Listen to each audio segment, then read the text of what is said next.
Welcome प्यारे बच्चों। Engineers gateway के यूट्यूब प्लेटफॉर्म पर मैं ललित राठी फिर से आपका स्वागत करता हूं। जैसा कि आप जानते हैं, हम यहां पर fundamental of electronics engineering subject को पढ़ रहे हैं और इस सब्जेक्ट की हम यूनिट नंबर 3 पर हैं। आज जो हमारा टॉपिक रहेगा यूनिट नंबर 3 का, वो है डिफरेंशिएटर ऑपरेशनल एम्पलीफायर। इससे पहले हमने समिंग एम्पलीफायर पढ़ लिया है, इंटीग्रेटर एम्पलीफायर पढ़ लिया है। अब हम डिफरेंशिएटर एम्पलीफायर पढ़ेंगे यहाँ पर। तो आज का टॉपिक स्टार्ट करने से पहले आप वीडियो को शेयर कर दीजिए, सबसे पहले अपने फ्रेंड्स के साथ, अपने दोस्तों के साथ, अपनी क्लासमेट के साथ, जिससे कि ज़्यादा से ज़्यादा बच्चे क्लास से जुड़ सकें और लाभ उठा सकें। जैसा कि आप यहाँ पर देख रहे होंगे, ये हमारा जो डिफरेंशिएटर ऑपरेशनल एम्पलीफायर है, कुछ इस तरीके से हम यहाँ पर इसका फंक्शनिंग करते हैं, यानी कि हम इसको कंस्ट्रक्ट करते हैं।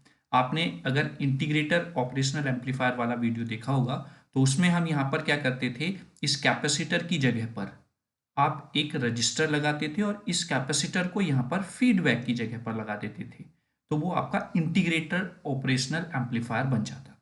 ठीक है, लेकिन आज हम यहाँ पर डिफरेंशियल एम्पलीफायर पढ़ेंगे, तो उसका क्या एप्लीकेशंस होती हैं, कैसे हम उसका गेन फाइंड आउट करते हैं, क्या उसका वी आउट आता है, और जो इंटीग्रेटर था उस पर फ्रीक्वेंसी का इफेक्ट पड़ता था। अब यहाँ पर जो डिफरेंशिएटर है, इस टाइप का जो हमने ऑपरेशनल एम्पलीफायर डिजाइन किया है, इस पर फ्रीक्वेंसी का क्या इफेक्ट पड़ेगा, वो सारी चीजें हम यहाँ पर जानने की कोशिश करेंगे। तो चलिए मैं फिर से यहाँ पर डायग्राम बना लेता हूं। एक हमने ऑपरेशनल एम्पलीफायर ले लिया है, जिसके इन्वर्टिंग टर्मिनल पर हमने कैपेसिटर कनेक्ट किया और फिर उससे हमने एक feedback register R F connect किया इस तरीके से। फिर हमने इसको आउटपुट से फीडबैक दे दिया है, ये वी आउट है आपका। यहाँ पर आपने नॉन इन्वर्टिंग टर्मिनल को किया हुआ है ग्राउंड, यानी कि उस पर आपने जीरो वोल्टेज अप्लाई किया हुआ है। नॉन इन्वर्टिंग पॉजिटिव होता है, इन्वर्टिंग नेगेटिव टर्मिनल होता है। ये फीडबैक रजिस्टर है आर एफ, ये कैपेसिटर है, और यहाँ पर हमने इनपुट वोल्टेज अप्लाई करना है। इसी वजह से हम इसको इन्वर्टिंग कॉन्फ़िगरेशन भी बोल देते हैं। तो ये आपका सर्किट डायग्राम हो गया है डिफरेंशिएटर ऑपरेशनल एम्पलीफायर का, यानी कि आपने किस तरीके से कंस्ट्रक्ट किया है। ठीक है, तो चलिए अब इसके बारे में थोड़ा सा जान लेते हैं। डिफरेंशिएटर ऑपरेशनल एम्पलीफायर जो होता है, ये प्रोड्यूस करता है, it produce output voltage, output voltage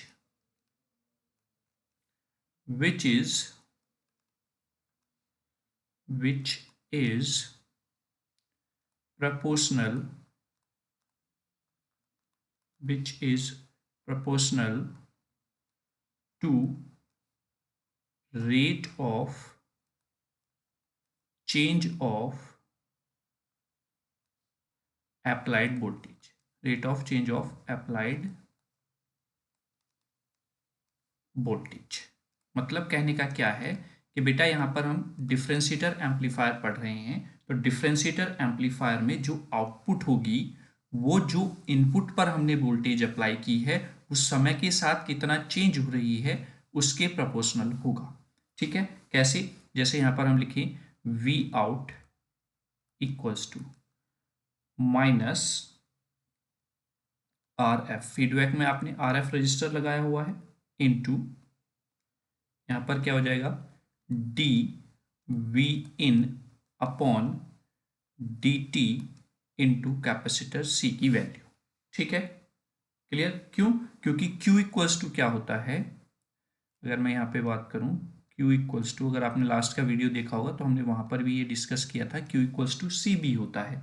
ठीक है, और सी वी यानी कि वोल्टेज अक्रॉस द कैपेसिटर, और अगर आप इसका डिफ्रेंशिएट कर दें विद रेस्पेक्ट टू टी, तो T D Q upon D T equals to क्या हो जाता है, C D V C upon D T. I hope यहाँ तक कोई समस्या नहीं होगी। और ये जो D Q upon D T है ना, ये जो D Q upon D T है, यही हमारा करंट होता है। I equals to C D V C upon D T. Is that clear? यानी कि ये जो मैंने ऊपर स्टेटमेंट लिखा है बेटा, ये इसका रिजल्ट है, इसको हमें प्रूव करना है, आउटपुट हमें ये लेकर आना है ना।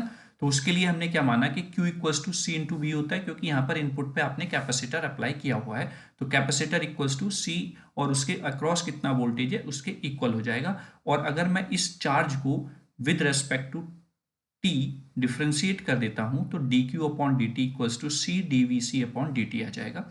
यहाँ से D Q upon D T जो होता है चार्ज पर यूनिट टाइम, वो आपका करंट हो जाता है। I equals to C D V C upon D T आप इसको लिख सकते हैं। तो आपके पास अकॉर्डिंग टू डायग्राम या इन डायग्राम अगर मैं मानता हूं यहाँ पर कि करंट जो है वो आई इन फ्लो होता है, यहाँ पर करंट आई एफ फ्लो होता है, और यहाँ पर मैं पॉइंट ले लेता हूँ P या दैट्स द BP। ठीक है, तो अब हमारे पास जो आई इन करंट है वो ये हो जाएगी C dVC upon dt। Is that clear? ठीक है, चलिए अब हमारे पास इनपुट करंट तो आ गई है ना। I in equals to C d upon dt। अगर मैं BC वोल्टेज की बात करूं तो that's the V in minus BP। ठीक है, यानी कि इसके अक्रॉस कैपेसिटर की जो वोल्टेज ड्रॉप होगा वो पोटेंशियल डिफरेंस होगा बी इन और बीपी का जो भी है इस सी के रेस्पेक्ट में। ठीक है, तो इसलिए मैंने वीसी को रिप्लेस कर दिया वी इन माइनस वीपी से। ठीक, चूंकि वर्चुअल ग्राउंड होता है तो ड्यू टू वर्चुअल ग्राउंड होने की वजह से बीपी जो हो जाता है वो इक्वल टू जीरो हो जाता है, यानी कि यहाँ पर जो आपने नॉन इन्वर्टिंग टर्मिनल पर वोल्टेज अप्लाई किया है दैट्स द जीरो। तो ये वर्चुअल ग्राउंड की वजह से वीपी भी आपका जीरो हो जाता है। तो यहाँ पर आप वीपी जीरो रखेंगे तो आई इन फाइनली क्या आ जाएगा हमारे पास C D V in upon D T. ठीक है, इसको हम इक्वेशन फर्स्ट मान लेते हैं, यानी कि हमारे जो इन्वर्टिंग टर्मिनल है उसमें जो करंट फ्लो हो रहा है दैट्स द आई इन, तो उसकी वैल्यू कुछ इस तरीके से आ जाती है C into D V in upon D T. चलिए अब आगे चलते हैं। सर्किट के अकॉर्डिंग फ्रॉम फिगर अगर मैं बात करता हूं तो आई in equals to I F है। ऑब्वियसली बात है, क्योंकि यहां से जो करंट फ्लो होगा बेटा, ये करंट फ्लो हुआ आगे बढ़ा आई इन, फिर ये आगे एक ही पॉइंट से बीपी यानी कि वहां पर जाकर सीधा आई एफ यानी कि आई इन इक्वल्स टू यहाँ से आई एफ हो जाएगा। तो वही हमने यहाँ पर लिखा है कि आई in equals to I F. ठीक है, सो दैट अगर मैं आई एफ की वैल्यू निकालूं तो आई एफ क्या है यहाँ पर देखिए आप यहाँ पर डायग्राम में आई एफ करंट है जो निगेटिव फीडबैक रजिस्टर में फ्लो हो रहा है, तो I equals to V upon R होता है। तो यहाँ पर वी क्या है, पोटेंशियल डिफरेंस है BP minus V out upon R F, है ना। तो यहाँ पर मैं क्या लिखूंगा, I F equals to BP minus V out upon R F. ठीक है, वही बात वर्चुअल ग्राउंड के कारण आई एफ इक्वल्स टू आपका हो जाएगा यानी कि वीपी जीरो हो जाएगा minus V out upon R F. ठीक है, और यहाँ पर मैं लिख देता हूँ चूंकि वीपी इक्वल्स टू है zero due to virtual ground. ठीक है, आई होप यहाँ तक आपको क्लियर होगा। तो अब हमारे पास आई एफ की वैल्यू भी है और हमारे पास इक्वेशन फर्स्ट के हिसाब से आई इन की भी वैल्यू है, तो दोनों को हम आपस में इक्वेट कर देते हैं। मैं इसको इक्वेशन नंबर सेकंड मान लेता हूं, तो यहां पर लिखेंगे now equating equation first and second then we get, तो हमें क्या मिलेगा बच्चों, हमें मिलेगा हमारा आई इन क्या आता है C D V in upon D T, है ना। तो हमारे पास है आई इन सी डी वी आई या D V in upon D T equals to minus V out upon R F. तो अगर आर एफ की मल्टीप्लाई आप इधर कर देते हैं और माइनस भी आप इधर ले आते हैं तो फॉर्मूला बनेगा minus R F C D V in upon D T और इक्वल्स टू हो जाएगा वी आउट। क्लियर है, और यही आई होप आपको अगर ध्यान है तो पहली वाली स्लाइड में हमने यही आउटपुट लिखा था डिफरेंशियल एम्पलीफायर का। Is that clear? तो ये आपका आउटपुट मिलता है डिफरेंशिएटर एम्पलीफायर में जब आप इस तरीके से अपना एम्पलीफायर डिजाइन करते हैं जिसमें इनपुट टर्मिनल पर आपका कैपेसिटर है और फीडबैक में आपका रजिस्टर्स लगा हुआ है। ठीक है, तो ये आउटपुट आपको यहाँ पर देखने को मिल जाती है। ठीक, अगर मैं इसकी एप्लीकेशंस की बात करूं, यहाँ पर एप्लीकेशंस, तो एप्लीकेशन में सबसे पहले तो वही आ जाएगा कि हम इसका एनालॉग कंप्यूटर्स में यूज करते हैं, एनालॉग कंप्यूटर्स में यूज करते हैं। फिर उसके बाद सेकंड पॉइंट आ जाता है wave shaping.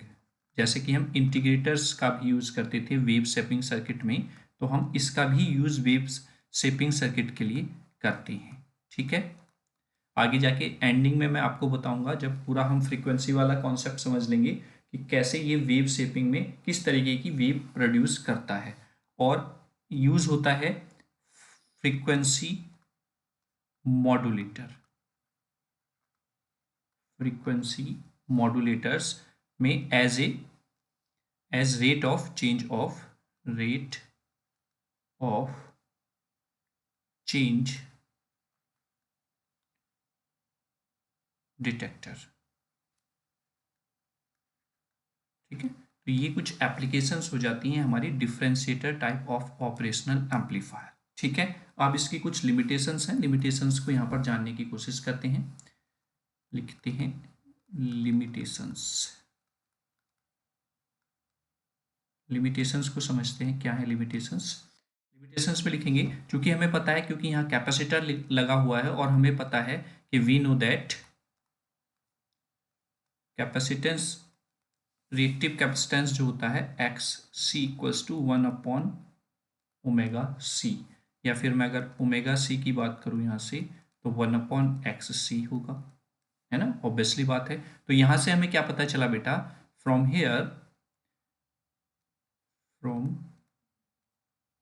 here we can say that if f reduce that means XC increase। ठीक है, यानी कि आप XC को अगर बढ़ाना चाहते हैं तो आपको फ्रीक्वेंसी, कम फ्रीक्वेंसी वाले सिग्नल को कंसीडर करना पड़ेगा या लेना पड़ेगा, है ना। तो अगर हम क्योंकि non inverting type of construction की फॉर्म में आपने इसको डिज़ाइन किया है, तो अगर उसके हिसाब से हम आउटपुट की बात करें तो वी आउट क्या होता है, -RF/R, और R की जगह पर आपका यहाँ पर क्या है, कैपेसिटर लगा हुआ है, तो हम यहाँ पर XC लिखेंगे। ठीक है, इनटू इनपुट वोल्टेज होती है Vin। ये एक ऑपरेशनल एम्पलीफायर का जनरल इन्वर्टिंग टर्मिनल पर जो आपको आउटपुट मिलता है, जब आप इन्वर्टिंग टर्मिनल पर सिंपल इनपुट प्रोवाइड कराते हैं देन आपको सिंपल इस तरीके की आउटपुट देखने को मिलती है, जहां पर आपका जो गेन है वो क्या है, A इक्वल्स टू -RF/XC, ये होता है आपका गेन। ठीक, तो सो दैट जो यहां पर A होगा वो क्या हो जाएगा, -RF, ये है 1/XC, हमने इसको अलग लिख लिया, और 1/XC हम ओमेगा सी से रिप्लेस कर सकते हैं, -RF/ओमेगा-C, और ओमेगा क्या होता है 2πf, तो -2πR सफिक्स में FFC।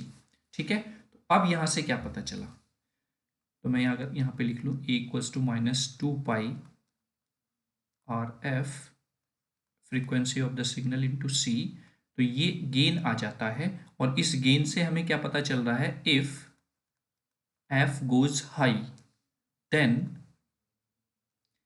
A यानी कि gain of the circuit is also high, but in this situation क्योंकि आपका XC डिक्रीज हो रहा है और XC एज ए रजिस्टर काम कर रहा है, तो इस वजह से जैसे ही ये वैल्यू कम होगी तो उसका गेन बढ़ जाएगा। ठीक है, वैसे ही अगर F लेस फ्रीक्वेंसी का है तो देन गेन भी क्या होगा, लो होगा, और जब गेन लो है तो दैट मीन्स उसका रिएक्टेंस क्या है, हाई है, यानी कि कैपेसिटेंस जो है, क्योंकि यहाँ पर कैपेसिटर लगा हुआ है तो कैपेसिटेंस की वैल्यू जो है वो हाई है, इसी वजह से आपके सर्किट का गेन कंट्रोल हो रहा है। ठीक है, लेकिन यहीं पर लिमिटेशन ये बन जाती है एट आपका हाई फ्रीक्वेंसी। अगर आप यहाँ पर देखें फ्रीक्वेंसी ज़्यादा है तो गेन भी ज़्यादा है। At high frequency, at high frequency that is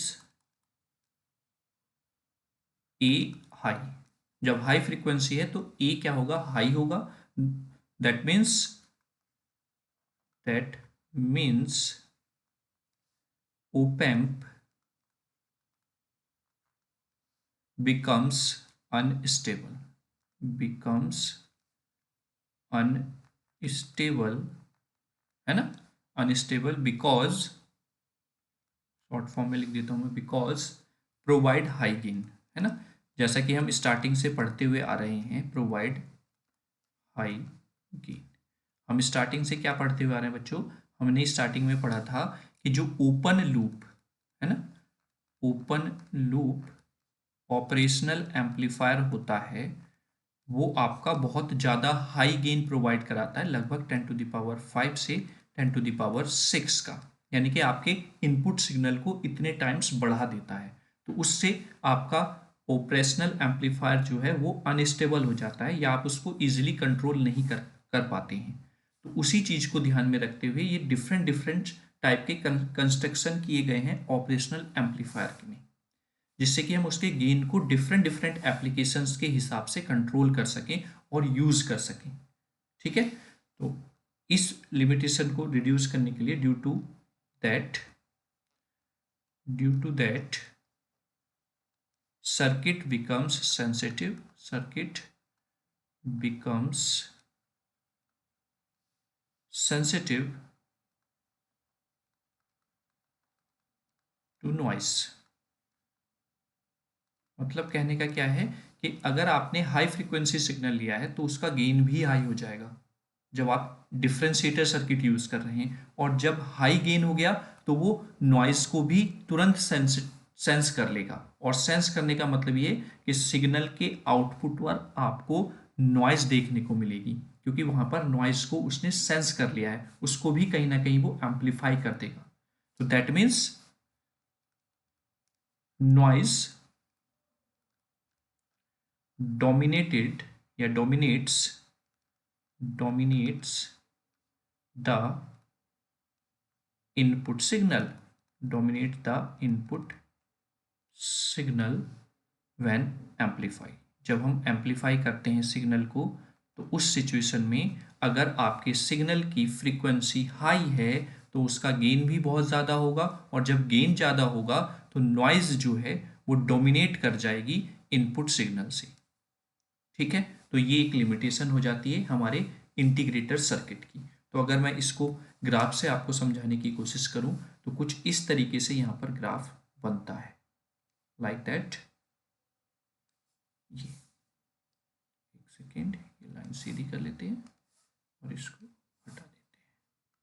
ठीक है, तो कुछ इस तरीके से आपको ग्राफ देखने को मिलेगा, ये लाइक दैट।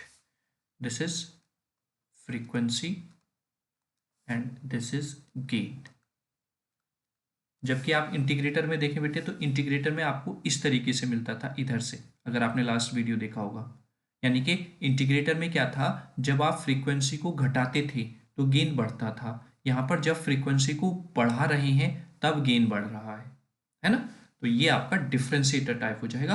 और हाई फ्रीक्वेंसी सिग्नल पर आपका ऑपरेशनल एम्पलीफायर जो डिफरेंशियल फॉर्म में कंस्ट्रक्ट किया गया है वो अनस्टेबल या अनकंट्रोलेबल फॉर्म में आ जाएगा, है ना।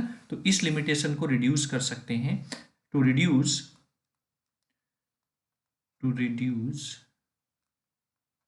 दिस प्रॉब्लम इसको रिड्यूस करने के लिए अगर आप सबसे पहले जाएं, जब हमने इन्वर्टिंग ऑपरेशनल एम्पलीफायर पढ़ा था तो हमने क्या किया था, फीडबैक में रजिस्टर लगाया था जिससे कि कंट्रोल हो रहा था हमारा क्या, गेन ऑफ द सर्किट। तो यहाँ पर भी आपको वही सिचुएशन प्रोड्यूस करनी पड़ेगी, क्योंकि आपके यहाँ पर लगा हुआ है फीडबैक में रजिस्टर, तो यहाँ पर आप एक कैपेसिटर कनेक्ट कर दें और इसके साथ में एक रजिस्टर कनेक्ट कर दें, तो ऑटोमेटिक आपका गेन कंट्रोल हो जाएगा, है ना। To reduce this problem we are modified the differentiator circuit as shown in the figure below, as shown in the figure below। यानी कि आप किस तरीके से मॉडिफाई करेंगे आपका ये इन्वर्टिंग टाइप सिचुएशन आपने यहाँ पर बनाई। यहाँ पर आपका एक रजिस्टर लगा हुआ है, ये आपका रजिस्टर लग गया, रजिस्टर के साथ यहाँ पर एक कैपेसिटर जो लगा ही हुआ है इनपुट पर, ये लगा हुआ है। अब यहाँ पर आपका ऑलरेडी एक रजिस्टर बेटा फीडबैक में लगा हुआ था, तो आपने चूंकि हाई फ्रीक्वेंसी में अनस्टेबिलिटी देखने को मिलती है आपके डिफरेंशिएटर टाइप ऑपरेशनल एम्पलीफायर में, तो उस आउटकम को कम करने के लिए या उस आउटपुट को के इफेक्ट को कम करने के लिए आपको आउटपुट में एक कैपेसिटर लगा देना है parallel to the feedback register. ठीक है, this is called the feedback capacitor, this is called the feedback register, this is called the input register और this is called the capacitor. ये आप यहाँ पर इनपुट सप्लाई देंगे, ये नेगेटिव टर्मिनल है। यहाँ पर आपने नॉन इन्वर्टिंग ऑपरेशनल एम्पलीफायर का जो सर्किट है, मतलब जो टर्मिनल है ऑपरेशनल एम्पलीफायर का नॉन इन्वर्टिंग, उसको क्या कर रखा है, ग्राउंड किया हुआ है। तो ये मॉडिफिकेशन करने पर आपका जो गेन है वो कंट्रोल हो जाएगा। ठीक है, दैट मीन्स जो गेन है, नाउ गेन जो ए था minus R F upon R one और आर एफ अपॉन एक्स, ये इस तरीके से रहेगा। ठीक है, यानी कि आपका गेन जो है वो यहाँ से यहाँ शिफ्ट हो गया, क्योंकि आपने यहाँ पर रजिस्टर, यहाँ पर कैपेसिटर लगा दिया और यहाँ पर रजिस्टर का यूज कर लिया है। ठीक है, क्लियर हुआ, जो कि अब आपको कंट्रोलेबल गेन प्रोवाइड कराएगा सर्किट। ठीक है, and when A feedback capacitor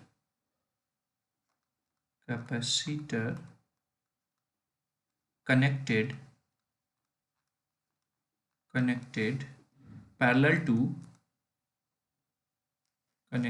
parallel to RF, यानी कि फीडबैक रजिस्टर के पैरेलल में अगर हम कनेक्ट करते हैं तो it becomes more effective, more effective.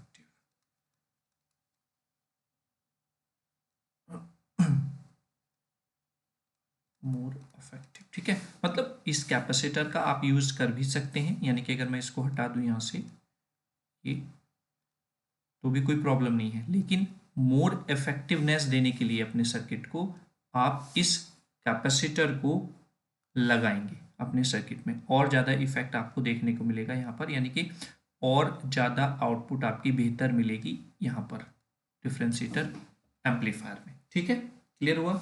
चलिए, दूसरी क्या आप साथ के साथ ये भी कह सकते हैं कि जो कैपेसिटर है वो कनेक्ट किया गया है टू कन्वर्ट या use of the differentiator as an integrator operational amplifier. मतलब आपको देखो यहाँ पर क्या हो रहा है, यहाँ पर इंटीग्रेटर का जस्ट उल्टा है, और इंटीग्रेटर में क्या होता है, पैरेलल में कैपेसिटर यानी कि फीडबैक की फॉर्म में कैपेसिटर को लगा देते हैं। तो आपने यहाँ पर भी तो मॉडिफिकेशन में कैपेसिटर लगाया है, तो दूसरा रीजन आप ये कह सकते हैं कि यहाँ पर कैपेसिटर लगाने का, यानी कि फीडबैक में यहाँ पर ये फीडबैक कैपेसिटर लगाने का दूसरा मुख्य उद्देश्य ये रहता है कि आप अपने डिफरेंशिएटर को एज एन इंटीग्रेटर भी यूज कर सकते हैं। ठीक है, क्लियर हुआ। तो यानी कि अगर मैं यहाँ पर डायग्राम की बात करूँ, जो अब आपका ग्राफ बनेगा वो कुछ इस तरीके से अब आप समझ सकते हैं। ये मैंने यहाँ पर बनाया एक ग्राफ, ये फ्रीक्वेंसी है इधर, ये आपका, एक सेकेंड, यहाँ पर ये गेन है, ठीक है। तो अब आपका जो गेन पहले ऐसे जा रहा था, यहाँ पर ऐसे आप देख रहे हैं ना, ऐसे गेन जा रहा था, वो अब क्या हो जाएगा, ये इस तरीके से आपको गेन देखने को मिलेगा ऐसे, ठीक है। तो आपको क्या दिख रहा है यहाँ पर बेटा, अगर मैं इसको इस फ्रीक्वेंसी को जहाँ से ये रिड्यूस होना स्टार्ट हुआ है इसको मैं एफ सी मान लेता हूँ, ठीक है। तो यहाँ पर आपका जो ऑपरेशनल एम्पलीफायर है इस सिचुएशन में यहाँ से 0 से एफ सी तक वो डिफ्रेंशिएटर की तरह काम कर रहा है, और जैसे ही एफ सी से फ्रीक्वेंसी ज़्यादा होगी तो it work as a integrator. तो मैं यहाँ पर लिख देता हूँ नोट करके, if F is greater than F C, अगर एफ ग्रेटर देन है एफ सी से तो it behave as an integrator, ठीक है। और if F is less than F C then it behave like an differentiator, ठीक है। तो ये एक डिफरेंशिएटर की तरह काम करेगा। तो आप इसको combine form of the differentiator as well as integrator भी बोल सकते हैं। इसमें अगर आप फ्रीक्वेंसी को चेंज करते हैं तो it behave like an differentiator as well as an integrator, ठीक है। क्लियर हुआ। अब जो मैंने एक एप्लीकेशन यहाँ पर बताई थी उस पर बात कर लेते हैं, वेव शेपिंग एप्लीकेशन। यहाँ पर जो हमने लिखा था ना, वेव शेपिंग एप्लीकेशन है ना, तो उसमें भी आप डिफरेंशिएटर ऑपरेशनल एम्पलीफायर का यूज़ करते हैं। वो किस तरीके से, अगर सपोज आपने इनपुट पर डीसी सप्लाई दी कोई भी, ठीक है, तो आपको आउटपुट पर केवल और केवल एक स्पाइक दिखाई देगा, यानी कि बहुत कम, क्योंकि हमें पता है कि जितनी लो फ्रीक्वेंसी उतना आपका एम्पलीफिकेशन कम होगा, क्योंकि गेन फ्रीक्वेंसी के साथ इन्वर्सली कनेक्ट है, यानी कि ए जो होगा वो कम होगा जब आपका एफ कम है, ठीक है। वहीं पर आगे बात करें हम, जब हमने कोई स्क्वायर वेव दी है लाइक दैट, यहाँ पर,